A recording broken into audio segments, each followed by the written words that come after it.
Hi friend, good evening. This is my new channel. Please ଭଲ ଲାଗିଲେ subscribe କରିବେ, share କରିବେ, କମେଣ୍ଟ କରିବେ। ଆଜି ଆମେ ଡିସ୍କସ୍ କରିବା କ୍ରିୟା। କ୍ରିୟାର ଅର୍ଥ କ'ଣ? କ୍ରିୟାର ଅର୍ଥ କ'ଣ? କ୍ରିୟାର ଅର୍ଥ ହେଉଛି ଫ୍ରେଣ୍ଡ କାର୍ଯ୍ୟ। ଯେଉଁ ପଦ କୌଣସି କାର୍ଯ୍ୟକୁ ବୁଝାଏ ତାହା କେଉଁ ପଦ? ଯେଉଁ ପଦ କୌଣସି କାର୍ଯ୍ୟକୁ ବୁଝାଏ ତାହା କେଉଁ ପଦ? ତାହା ହେଉଛି କ୍ରିୟାପଦ। ରାବଣ ରାମଚନ୍ଦ୍ରଙ୍କ ଦ୍ୱାରା ନିହତ ହେଲା। ଏ ବାକ୍ୟରେ କ୍ରିୟାପଦ କିଏ? ରାବଣ ରାମଚନ୍ଦ୍ରଙ୍କ ଦ୍ୱାରା ନିହତ ହେଲା। ଏ ବାକ୍ୟରେ କ୍ରିୟାପଦ କିଏ? ରାବଣ ଗୋଟେ କ'ଣ? କର୍ତ୍ତା। ଏହାର କ୍ରିୟାପଦ କ'ଣ? ଏହାର ଫ୍ରେଣ୍ଡ ହେଲା ହେଉଛି ଏହାର କ୍ରିୟାପଦ। ନେକ୍ସଟ କ୍ୱେଶ୍ଚିନ୍କୁ ଯିବା। ଯେଉଁ କ୍ରିୟା ଦ୍ୱାରା ବାକ୍ୟର ଅର୍ଥ ସମ୍ପୂର୍ଣ୍ଣ ହୁଏ କିନ୍ତୁ କ୍ରିୟା ଆକାଂକ୍ଷା ରୁହେ ନାହିଁ ତାହା ଡ୍ୟାକ୍ସ ହୁଏ। ଦେଖନ୍ତୁ ଫ୍ରେଣ୍ଡ, 4 ନମ୍ବର କ୍ୱେଶ୍ଚିନ୍। ଯେଉଁ କ୍ରିୟା ଦ୍ୱାରା ବାକ୍ୟର ଅର୍ଥ ସମ୍ପୂର୍ଣ୍ଣ ହୁଏ କିନ୍ତୁ କ୍ରିୟାର ଆକାଂକ୍ଷା ରୁହେ ନାହିଁ ତାହା ଡ୍ୟାକ୍ସ ହୁଏ।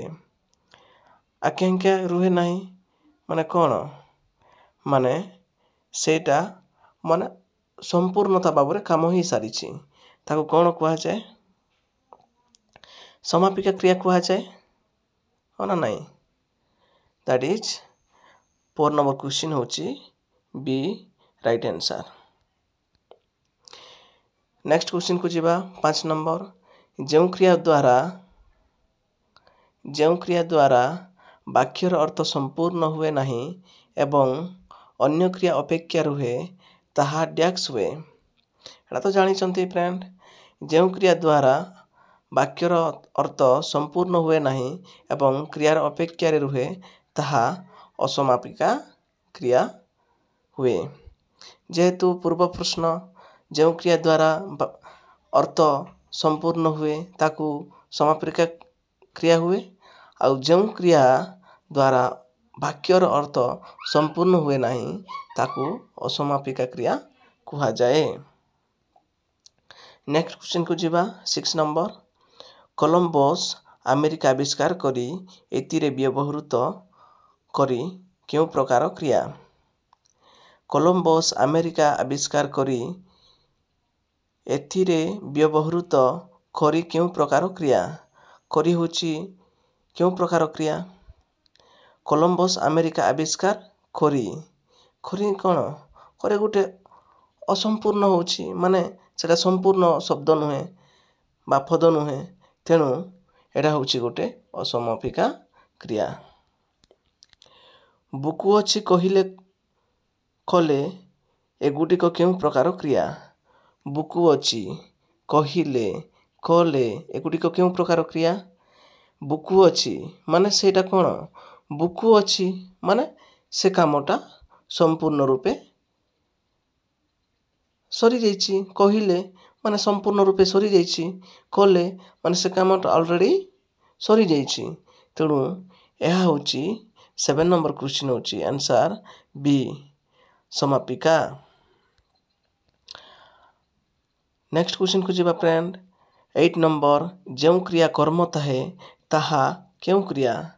ଯେଉଁ କ୍ରିୟା କର୍ମ ଥାଏ ତାହା ସକର୍ମକ। ଯେଉଁ କ୍ରିୟା କର୍ମ ଥାଏ ତାହା କେଉଁ କ୍ରିୟା? ତାହା ହେଉଛି ସକର୍ମକ। ନେକ୍ସଟ କ୍ୱେଶ୍ଚିନ୍କୁ ଯିବା। ଯେଉଁ କ୍ରିୟାର 2ଟି କର୍ମ ଥାଏ ତାକୁ କେଉଁ କ୍ରିୟା କୁହାଯାଏ? 9 ନମ୍ବର କ୍ୱେଶ୍ଚିନ୍ ଫ୍ରେଣ୍ଡ। ଯେଉଁ କ୍ରିୟା 2ଟି କର୍ମ ଥାଏ ତାହା କେଉଁ କ୍ରିୟା? ତା ହେଉଛି ମାନେ ଗୋଟେ ମାନେ ଯେଉଁ କ୍ରିୟା କର୍ମ ଥାଏ ତାକୁ ଆମେ କ'ଣ କହୁ? ସକର୍ମକ। ଯେଉଁ କ୍ରିୟା କର୍ମ ନଥାଏ ତାକୁ କ'ଣ କୁହାଯାଏ? ଅକର୍ମକ। ଯେଉଁ କ୍ରିୟାର 2ଟି କର୍ମ ଥାଏ ତାକୁ ଆମେ କ'ଣ କହୁ? ଦ୍ୱିକର୍ମକ। ହଁ ନା ଫ୍ରେଣ୍ଡ? କେତେ ଇଜି। ଚାଲନ୍ତୁ ନେକ୍ସଟ କ୍ୱେଶ୍ଚିନ୍କୁ ଯିବା। 10 ନମ୍ବର। 10 ନମ୍ବର। ଯେଉଁ କ୍ରିୟା କର୍ମ ଥାଏ ତାହା କେଉଁ କ୍ରିୟା? ଯେଉଁ କ୍ରିୟା କର୍ମ ଥାଏ ତାକୁ ଆମେ କ'ଣ କହୁ? ସକର୍ମକ। ଯେଉଁ କ୍ରିୟା କର୍ମ ନଥାଏ ତାକୁ ଆମେ କ'ଣ କହୁ? ଦ୍ୱିକର୍ମକ। ହଁ ନା ଫ୍ରେଣ୍ଡ? କେତେ ଇଜି। ଚାଲନ୍ତୁ ନେକ୍ସଟ କ୍ୱେଶ୍ଚିନ୍କୁ ଯିବା।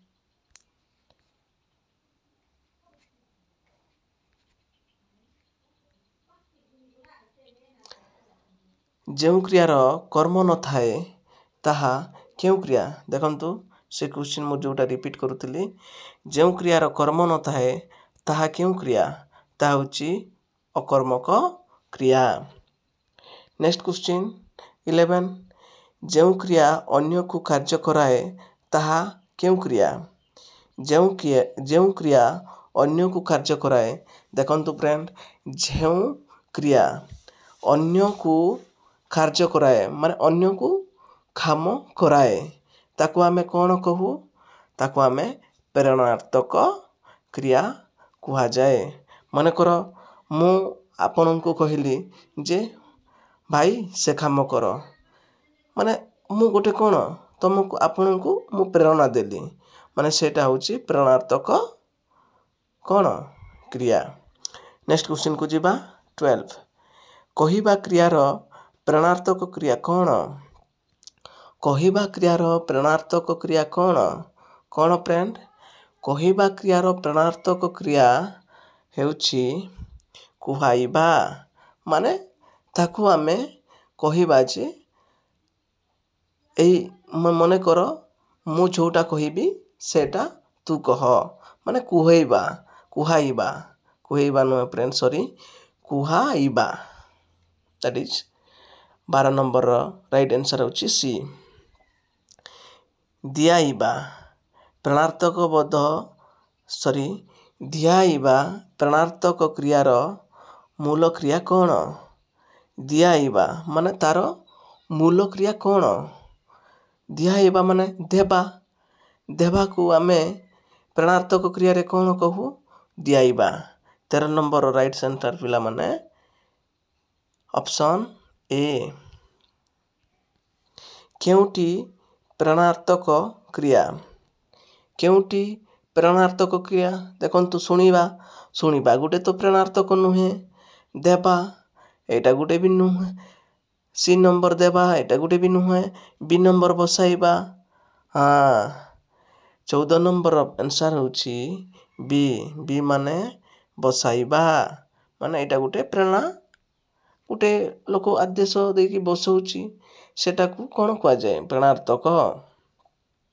ନେକ୍ସଟ କ୍ୱେଶ୍ଚିନ୍ 15, କେଉଁଟି ପ୍ରେରଣାତ୍ମକ କ୍ରିୟାର ମୂଳ କ୍ରିୟା?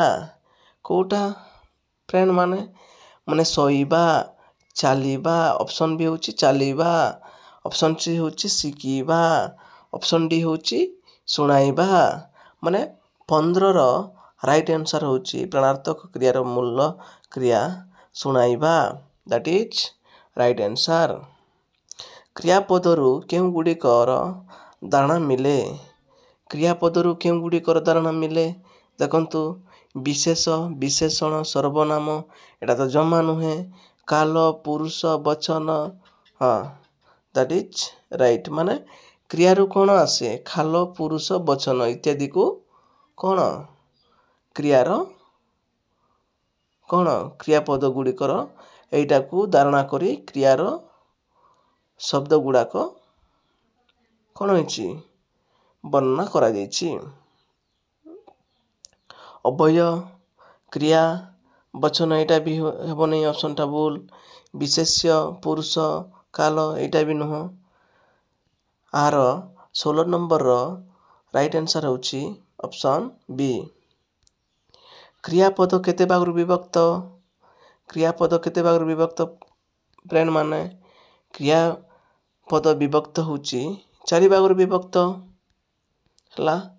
ଭାବ କେତେ ଭାଗରୁ ବିଭକ୍ତ? ଭାବ ହେଉଛି 2 ଭାଗରେ ବିଭକ୍ତ କରାଯାଇଛି। ଅଭିପ୍ରାୟିକ ଓ ଅନୁଜ୍ଞା ଏ ଦୁଇଟି କ୍ରିୟାର କ'ଣ? ଅଭିପ୍ରାୟ ଓ ଅନୁଜ୍ଞା ଏ ଦୁଇଟି କ୍ରିୟାର କ'ଣ ହେବ? ମାନେ ଅଭିପ୍ରାୟ ଓ ଅନୁଜ୍ଞା ଏ ଦୁଇଟି କ୍ରିୟାର ଭାବ ଅଟେ। କ୍ରିୟାପଦର ମୂଳପିଣ୍ଡକୁ କ'ଣ କୁହାଯାଏ? କ୍ରିୟାପଦର ମୂଳପିଣ୍ଡକୁ କ'ଣ କୁହାଯାଏ? ଧାତୁ କୁହାଯାଏ। That is right. 20 number answer ହେଉଛି ଅପସନ୍ ନମ୍ବର ସି।